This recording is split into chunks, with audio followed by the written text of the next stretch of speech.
നമ്മുടെയൊക്കെ കയ്യിൽ നിന്ന് ഗവൺമെന്റുകൾ ഒരുപാട് ടാക്സ് വാങ്ങിക്കുന്നുണ്ട്. നമ്മുടെ കേരളത്തിലെ സർക്കാരിന് കിട്ടുന്ന ആ വരുമാനത്തിന്റെ ഓരോ 100 രൂപയിലും എത്ര രൂപ റോഡ് പണിയാനും ഹോസ്പിറ്റലിനും സ്കൂളിനും ഡെവലപ്മെന്റിനും യൂസ് ചെയ്യുന്നുണ്ട് എന്നറിയാമോ? 23 രൂപ. ബാക്കി 77 രൂപ എവിടെ പോയി? അത് നമ്മൾ അറിയണം. ഇത് ഞാൻ പറയുന്ന കോൺസ്പിറസി തിയറി ഒന്നുമല്ല. ഈ വർഷം 2026 ജൂണിൽ, അതായത് ഈ മാസം, കേരള സർക്കാർ തന്നെ പുറത്തിറക്കിയ ഒരു ഒഫീഷ്യൽ വൈറ്റ് പേപ്പർ ഉണ്ട്. അതിലെ 34ാമത്തെ പേജിലുള്ള കണക്കാണ് ഞാൻ ഇപ്പൊ പറഞ്ഞത്. വർഷങ്ങൾ കൊണ്ട് ഈ നമ്പർ എങ്ങനെ ഇവിടെ വരെ എത്തി, ഇതെല്ലാം നമ്മൾ അറിയണം.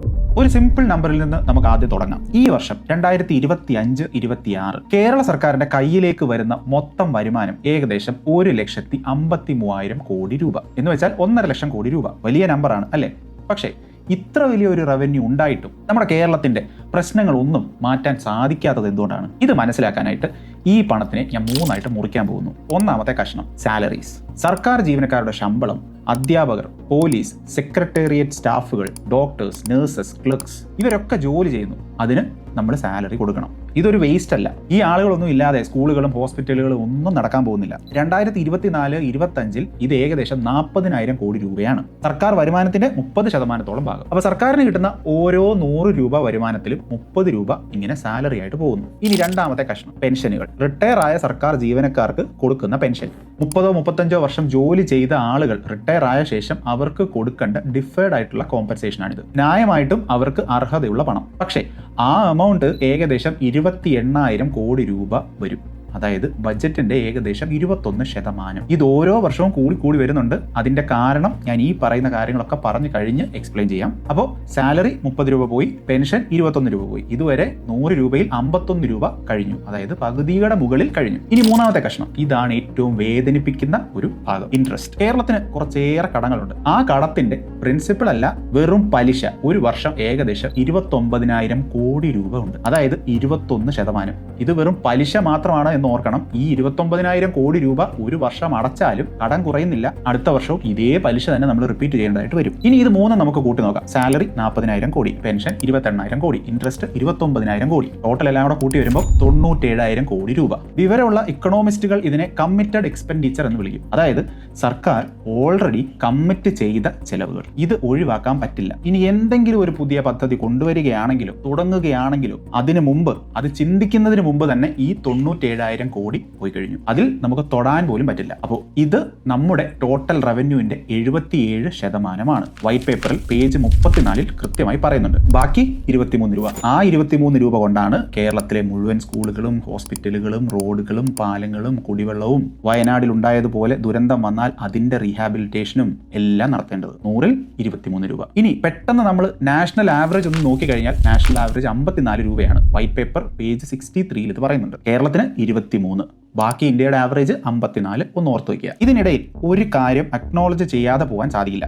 വളരെ ഇമ്പോർട്ടന്റ് ആയിട്ടുള്ള ഒരു പോയിന്റ്. ഇത് മിസ് ചെയ്താൽ ഈ വീഡിയോ തന്നെ ഇൻകംപ്ലീറ്റ് ആണ്. അപ്പൊ നമ്മൾ പലപ്പോഴും പറയുന്നത് കേട്ടിട്ടുണ്ട്, ഈ സാലറി, പെൻഷൻ ഇതൊക്കെ വലിയ പ്രോബ്ലമാണ്, ഇതൊക്കെ വലിയ ബേർഡൻ ആണ് എന്നൊക്കെ. പക്ഷേ അങ്ങനെ പറയുമ്പോഴും അതിന്റെ മറ്റൊരു വശം നമ്മൾ കാണാറില്ല. കേരളത്തിന്റെ public education, public health, decentralised welfare ഇതൊക്കെ വർഷങ്ങൾ കൊണ്ട് ഹെവിലി ഫണ്ടഡ് ആയിട്ടുള്ള ഒരു മോഡലിന്റെ റിസൾട്ട് ആണ്. ആ മോഡൽ നമ്മുടെ ലിറ്ററസി റേറ്റിനെ, ഇൻഫന്റ് മോർട്ടാലിറ്റി, ഹ്യൂമൻ ഡെവലപ്മെന്റ് ഇൻഡെക്സിനെ, ഇതിനെയൊക്കെ കേരളത്തിനെ ഇന്ത്യയിലെ തന്നെ ഏറ്റവും ടോപ്പ് ലിസ്റ്റിൽ എത്തിച്ചിട്ടുണ്ട്. സത്യത്തിൽ നമ്മളെല്ലാം അതിനു വേണ്ടിയിട്ട് മുടക്കിയ ഇൻവെസ്റ്റ്മെന്റുകളാണ് ഈ സാലറിയും പെൻഷനും ഒക്കെ. എപ്പോഴും നമ്മൾ അതിനെ ബാധ്യത എന്ന് വിളിക്കുന്ന സമയത്ത് അത് ക്രിയേറ്റ് ചെയ്ത സോഷ്യൽ വാല്യൂ നമ്മൾ തീർച്ചയായിട്ടും അക്നോളജ് ചെയ്യണം. പക്ഷെ ഇന്ന് നമ്മൾ ചോദിക്കേണ്ട ചോദ്യം, ആ മോഡൽ മുഴുവനായി തെറ്റായിരുന്നോ, അല്ലെങ്കിൽ അതിലെന്തെങ്കിലും മിസ്റ്റേക്കുകൾ ഉണ്ടായിരുന്നോ? ആ മിസ്റ്റേക്കുകൾ ഉണ്ട് എങ്കിൽ അതിനി വീണ്ടും നമ്മൾ ഉണ്ടാക്കാതിരിക്കാൻ എന്ത് ചെയ്യണം? ആ മോഡലിന്റെ ഫിനാൻഷ്യൽ കോസ്റ്റ് സസ്റ്റൈനബിൾ ആണോ? പണ്ട് സസ്റ്റൈനബിൾ ആയിരുന്നു എങ്കിൽ ഇന്ന് അത് സസ്റ്റൈനബിൾ ആണോ? അതിന്റെ ആൻസർ ആണ് നമ്മൾ ശരിക്കും കണ്ടുപിടിക്കേണ്ടത്. പക്ഷെ അപ്പോൾ നമ്മൾ ആദ്യം ചോദിക്കേണ്ട ചോദ്യം,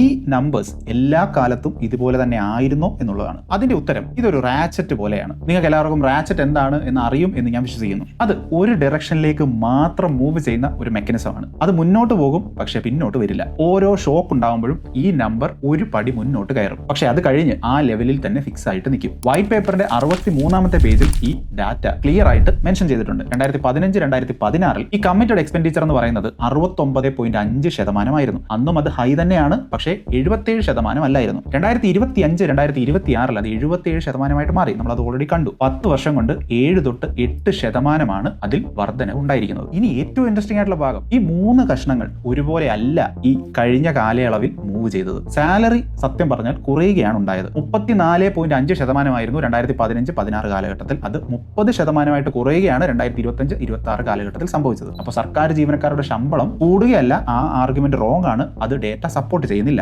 ഇനി രണ്ടാമത്തത് പെൻഷൻ നമ്മൾ എടുത്തു നോക്കിയാൽ ഇത് കൂടുകയാണ് ചെയ്തത്. 18.9% നിന്നും 21.5%-ലേക്കാണ് എത്തിയത്. കാരണം റിട്ടയർ ആയ ആളുകളുടെ എണ്ണം കൂടുന്നുണ്ട്. ആ പെൻഷൻ ഒരു ക്രിസ്റ്റലൈസ് ചെയ്ത് ഒരു സോളിഡ് പോർഷൻ ആയിട്ട് മാറിക്കഴിഞ്ഞു. നമുക്കത് കുറയ്ക്കാൻ സാധിക്കില്ല. ഒരു ഇമ്പോർട്ടന്റ് ആയിട്ടുള്ള പോയിന്റ് നമ്മൾ മനസ്സിലാക്കേണ്ടത്, പെൻഷൻ ഇത്രത്തോളം ഈ ലെവലിലേക്ക് ഗ്രോ ചെയ്യാനുള്ള കാരണം ഒരു കാലത്ത് ഉണ്ടാക്കിയ കമ്മിറ്റ്മെന്റ്സിന്റെ റിസൾട്ട് ആണ്. ആ കാലത്ത് പോപ്പുലേഷന്റെ സ്ട്രക്ചർ വേറെയായിരുന്നു. അതുകൊണ്ട് തന്നെ ആ സമയത്തെ കമ്മിറ്റ്മെന്റ് ന്യായമായിരുന്നു. പക്ഷേ ഏജിംഗ് പോപ്പുലേഷനും ലോഞ്ചിവിറ്റിയും ഒക്കെ ചേർന്ന് ഇന്ന് ആ ലോഡ് ഒരുപാട് കൂടി. ന്യൂ ആയിട്ട് വരുന്ന എൻട്രൻസിനെയൊക്കെ ഇപ്പം NPS-ലേക്ക് മാറ്റിയിട്ടുണ്ട്. ആ റിലീഫ് ഫുള്ളി ഫീൽ ചെയ്യാനായിട്ട് വർഷങ്ങൾ എടുത്തേക്കാം. പക്ഷേ ആ മാറ്റം വന്നുകൊണ്ടേ ഇരിക്കുന്നുണ്ട് എന്ന് മനസ്സിലാക്കുക. ഇനി അടുത്തത് ഇൻട്രസ്റ്റ്. ഇതാണ് ഏറ്റവും അലാമിംഗ്. 16.1% നിന്നും 20.9%-ലേക്ക് കൂടുകയാണ് ചെയ്തത്. ഇതിനെ മോസ്റ്റ് അലാമിംഗ് സ്റ്റോറി എന്ന് തന്നെയാണ് വൈറ്റ് പേപ്പറിൽ മെൻഷൻ ചെയ്തിരിക്കുന്നത്. അപ്പോൾ സാലറി ഷെയർ ടോട്ടൽ കുറഞ്ഞിട്ടും ഇത് 77%-ലേക്ക് വീണ്ടും കൂടാനുള്ള കാരണം ഈ പെൻഷനും ഇൻട്രസ്റ്റും ചേർന്ന് ആ കുറവിനെ കോമ്പൻസേറ്റ് ചെയ്ത്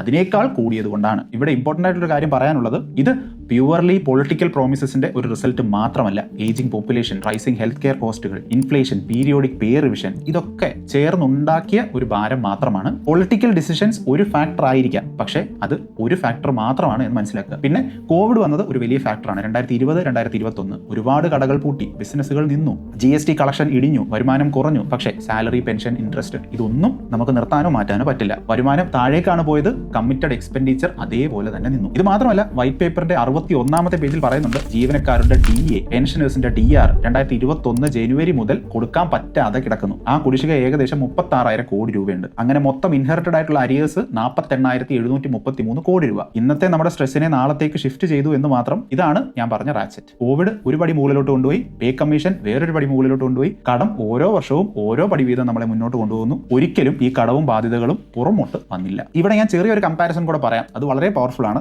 ഇന്ത്യയിൽ ഈ 77%-നോട് കമ്പയർ ചെയ്യാൻ പറ്റുന്ന വേറെ ഒരേ ഒരു സ്റ്റേറ്റ് മാത്രമേ ഉള്ളൂ, അത് പഞ്ചാബാണ്. അത് 73.6%. ബാക്കി എല്ലാ വലിയ സ്റ്റേറ്റുകളും 60%-ൽ താഴെയാണ്. തമിഴ്നാട്, കർണാടക, മഹാരാഷ്ട്ര ഇവരെല്ലാവരും 50-55 റേഞ്ചിലാണ് നിൽക്കുന്നത്. കേരളം മാത്രമാണ് സൗത്ത് ഇന്ത്യയിൽ ഇങ്ങനെ ഓഡ് വൺ ഔട്ട് ആയിട്ട് നിൽക്കുന്നത്, ഏറ്റവും ടോപ്പിൽ, ഒരേ ഡയറക്ഷനിൽ മൂവ് ചെയ്തുകൊണ്ടേയിരിക്കുന്നു. ഇനി നമ്മുടെ എല്ലാവരുടെ അറിവിന് വേണ്ടിയിട്ട് GST കാരണം ഉണ്ടായ ഒരു ചെറിയ ട്വിസ്റ്റും കൂടെ ഉണ്ട്, അത് ഞാൻ പറയാം. പല ആളുകളും ചോദിക്കും, ഞാൻ ബിസിനസ് ഒന്നും ചെയ്യുന്നില്ല, എനിക്ക് സാലറി ഒന്നും കിട്ടുന്നില്ല, ഞാൻ എന്നിട്ടും ടാക്സ് അടയ്ക്കുന്നുണ്ടോ? ഇനി അതൊന്നും വേണ്ട. നമ്മുടെ നാട്ടിൽ സ്റ്റുഡന്റ് ആയിട്ടൊരാൾ ടാക്സ് അടയ്ക്കുന്നുണ്ടോ? ഉണ്ട്. എല്ലാ ആളുകളും ടാക്സ് അടയ്ക്കുന്നുണ്ട്. ഓരോ തവണ നമ്മൾ ആരെങ്കിലും എന്തെങ്കിലും വാങ്ങുമ്പോൾ, ഒരു സോപ്പ്, ഒരു ഹോട്ടലിലെ ഭക്ഷണം, ഒരു ഫോൺ, അതിന്റെ GST ഉണ്ട്. ആ GSTയുടെ പകുതി കേരള സർക്കാരിന് കിട്ടുന്നുണ്ട്. ഒരു ഓട്ടോ ഓടിക്കുന്ന ആളും വീട്ടമ്മയും കുട്ടിയും ഓരോ ദിവസവും ഈ ടാക്സ് അടയ്ക്കുന്നുണ്ട്. ഇനി ഞാൻ നേരത്തെ പറഞ്ഞ ട്വിസ്റ്റിനെ പറ്റി പറയാം. GST വരുന്നതിന് മുമ്പ് ഓരോ സ്റ്റേറ്റിനും സ്വന്തമായിട്ട് ടാക്സ് റേറ്റ് തീരുമാനിക്കാനുള്ള റൈറ്റ്സ് ഉണ്ടായിരുന്നു. കേരളവും ആ സമയത്ത് നമ്മുടെ ഫ്രീഡം ഉപയോഗിച്ച് ചില ഗുഡ്സിന് 14.5% വരെ ടാക്സ് വെച്ചിട്ടുണ്ടായിരുന്നു. ആ വഴിക്ക് നമുക്ക് നല്ല പോലെ റവന്യൂ കിട്ടുന്നുണ്ടായിരുന്നു. അങ്ങനെ 2017-ൽ GST വന്നു. എല്ലാത്തിനും ഒരു യൂണിഫോം റേറ്റ് ആക്കി മാറ്റി ഒരു നാഷണൽ സിസ്റ്റം ഫോളോ ചെയ്യേണ്ടതായിട്ടും വന്നു.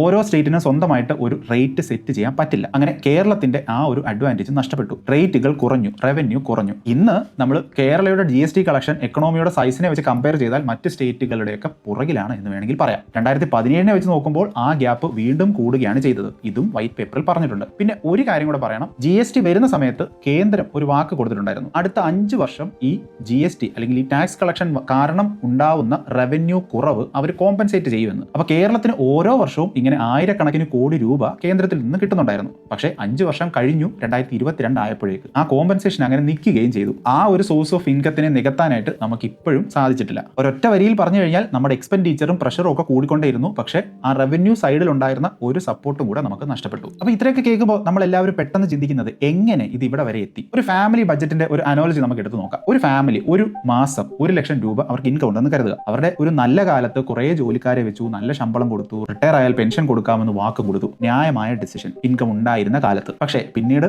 ഇൻകം ഗ്രോത്ത് സ്ലോ ആയി, കമ്മിറ്റ്മെന്റ്സ് സ്ലോ ആയില്ല. ജോലിക്കാരുടെ ശമ്പളം നിർത്താൻ പറ്റില്ല, പെൻഷന് കൊടുത്ത വാക്ക് ലംഘിക്കാൻ പറ്റില്ല. അപ്പോൾ കടം വാങ്ങി തുടങ്ങി. ആ കടത്തിന് പലിശ. ഇപ്പൊ എന്താണ്? ഇൻകത്തിന്റെ 77% ജോലിക്കാർ, പഴയ വാക്കുകൾ, പലിശ, ഇനി ഭാവിക്ക് 23% മാത്രം. ഇതാണ് കേരളത്തിന്റെ കഥ. ഇനി വൈറ്റ് പേപ്പറിൽ വളരെ സ്ട്രൈക്കിംഗ് ആയിട്ടുള്ള ഒരു കണക്കുണ്ട് 35-ാമത്തെ പേജിൽ. ഒരു ഓഡിറ്റ് റിപ്പോർട്ട് സൈറ്റ് ചെയ്തുകൊണ്ട് വൈറ്റ് പേപ്പർ പേപ്പറിൽ പറയുന്നുണ്ട്. കേരളം ബോറോ ചെയ്യുന്ന പണത്തിന്റെ 5.18% മാത്രമേ ഫിസിക്കൽ ക്യാപിറ്റൽ അസറ്റ് ഉണ്ടാക്കാനായിട്ട് ഉപയോഗിക്കുന്നുള്ളൂ. അതായത് റോഡുകൾ, ബ്രിഡ്ജുകൾ, ഹോസ്പിറ്റലുകൾ, ബിൽഡിങ്ങുകൾ, സ്കൂളുകൾ, ഇതൊക്കെ. ബാക്കി 94.82% current consumption, revenue deficit, existing debt repayment ഇതിനൊക്കെ വേണ്ടിയിട്ടാണ് ചെലവാക്കുന്നത് എന്നാണ്. ഇതിന്റെ അർത്ഥം സിമ്പിൾ ആയിട്ട് പറഞ്ഞാൽ, കടം വാങ്ങി നമ്മളൊരു ഫാക്ടറി പണിതാൽ ആ ഫാക്ടറിയിൽ റവന്യൂ ഉണ്ടാക്കുക, അങ്ങനെ നമുക്ക് ആ കടം തിരിച്ചടയ്ക്കാം. അപ്പൊ അതുകൊണ്ട് തന്നെ ആ എടുത്ത കടം നമുക്ക് സസ്റ്റൈനബിൾ ആണ് എന്ന് പറയാം. പക്ഷേ നമ്മൾ കടം വാങ്ങി ഇന്നത്തെ സാലറിയും ഇന്നത്തെ റണ്ണിങ് കോസ്റ്റും കൊടുത്താൽ ആ കടം അങ്ങനെ തന്നെ കിടക്കും, പലിശയും ബാക്കി കിടക്കും. ഒന്നും അവിടെ ക്രിയേറ്റ് ചെയ്യാനോ മാനുഫാക്ചർ ചെയ്യാനോ പോകുന്നില്ല. ആ എടുത്ത കടത്തിന് തിരിച്ചടയ്ക്കാൻ അത് നമ്മളെ സഹായിക്കാനും പോകുന്നില്ല. അപ്പോൾ കേരളത്തിന്റെ ബോറോയിങ് ഭൂരിഭാഗവും ഈ സെക്കൻഡറി കാറ്റഗറിയിലാണ് എന്ന് മനസ്സിലാക്കുക. ഞാൻ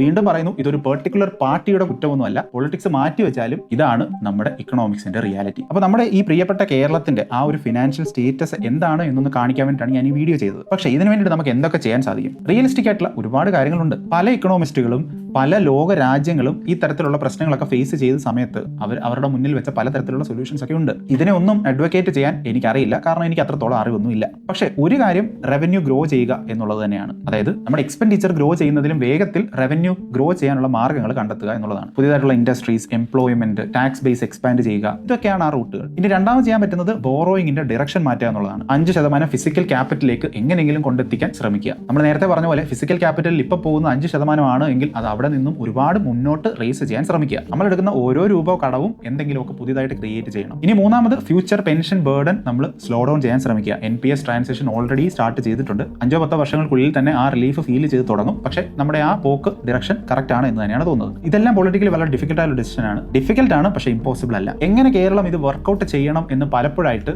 എന്റെ മിനിമൽ അറിവ് വെച്ചിട്ട് മനസ്സിലാക്കിയ കാര്യങ്ങൾ ഞാൻ ഒരുപാട് പല സ്ഥലത്തായിട്ട് ഡോക്യുമെന്റ് ചെയ്ത് വെച്ചിട്ടുണ്ട്. ഞാൻ വീണ്ടും പറയുന്നു, എന്റെ പരിമിതമായ അറിവ് വെച്ചിട്ട് അത് ഒരു വീഡിയോ ആക്കി ചെയ്യണം എങ്കിൽ നിങ്ങൾക്ക് താഴെ പറയാം. ഒരുപാട് ആളുകൾ ഇൻട്രസ്റ്റ് കാണിച്ചാൽ മാത്രം ചെയ്യാം, കാരണം അതൊരു വലിയ എഫേർട്ടുള്ള വീഡിയോ ആയതുകൊണ്ട് തന്നെ താല്പര്യമില്ല എങ്കിൽ ചെയ്യുന്നതിൽ പ്രത്യേകിച്ച് മീനിങ് ഒന്നുമില്ല. പിന്നെ അതൊരു സാധാരണക്കാരന്റെ ചിന്തയിൽ വരുന്ന ഐഡിയാസും കണക്കുകളും റിസർച്ചുകളും ആണ്. അവിടെ തീർച്ചയായിട്ടും തെറ്റുകൾ ഉണ്ടാകാം. അപ്പോൾ അത് മനസ്സിലാക്കുന്ന ഓഡിയൻസ് ഉണ്ടോ എന്നും എനിക്ക് ഉറപ്പുണ്ടാവും. അപ്പോൾ അതുകൊണ്ട് തന്നെ അത് ചെയ്യാനും കൂടുതൽ മോട്ടിവേഷൻ ഉണ്ടാവും. പൊട്ടൻ മണ്ടൻ എന്നുള്ള വിളിയൊന്നും ഞാൻ അധികം കാര്യമാക്കാറില്ല. അതൊക്കെ അവരുടെ ഇൻസെക്യൂരിറ്റി ആണ് എന്ന് മനസ്സിലാക്കാനുള്ള അറിവ് എനിക്കുണ്ട്. മുമ്പ് കണ്ട KSRTC വീഡിയോയുടെ അടിയിലുള്ള കമന്റുകൾ കണ്ടാൽ മനസ്സിലാവും. എതിരഭിപ്രായം ഉണ്ടാകുന്നതും കൺസ്ട്രക്റ്റീവ് ആയിട്ടുള്ള ക്രിറ്റിസിസം ഉണ്ടാകുന്നതും ഒക്കെ വളരെ സ്വാഭാവികമാണ്. അതിലൊന്നും ഇവിടെ ആർക്കും ഒരു ബുദ്ധിമുട്ടും ഇല്ല. അപ്പോൾ സാലറി സ്ലിപ്പിൽ നിന്നും ആരംഭിച്ച ഈ വീഡിയോ ഒരൊറ്റ ചോദ്യത്തിലാണ് അവസാനിക്കാൻ പോകുന്നത്. എന്താണ് കേരളത്തിന്റെ ഭാവി? ഒരു ഈസി ആൻസർ ഉള്ള ചോദ്യമല്ല എന്ന് എനിക്കറിയാം. കമന്റിൽ നിങ്ങൾ പറയും. ആ ഡിബേറ്റ് കാണാൻ ഞാൻ കാത്തിരിക്കുന്നു. ഈ വീഡിയോ നിങ്ങൾക്ക് ഹെൽപ്ഫുൾ ആയി എന്ന് തോന്നുന്നുണ്ടെങ്കിൽ തീർച്ചയായിട്ടും ഷെയർ ചെയ്യുക. ഇതിനെപ്പറ്റിയൊക്കെ അറിയാൻ താല്പര്യമുള്ള ഒരു ഫ്രണ്ടിനോ ഫാമിലി മെമ്പറിനോ ഒക്കെ നിങ്ങൾക്ക് വാട്സാപ്പ് ഗ്രൂപ്പിൽ കൂടെ വരെ ഇത് ഷെയർ ചെയ്ത് കൊടുക്കാം. റെഫറൻസുകളും പേജ് നമ്പറുകളും എല്ലാം ഞാൻ ഡിസ്ക്രിപ്ഷനിൽ കൊടുത്തിട്ടുണ്ട്. നിങ്ങൾ എല്ലാവരും അതൊക്കെ കയറി വായിച്ച് നോക്കുക. അപ്പോൾ അടുത്ത വീഡിയോ കാണാം.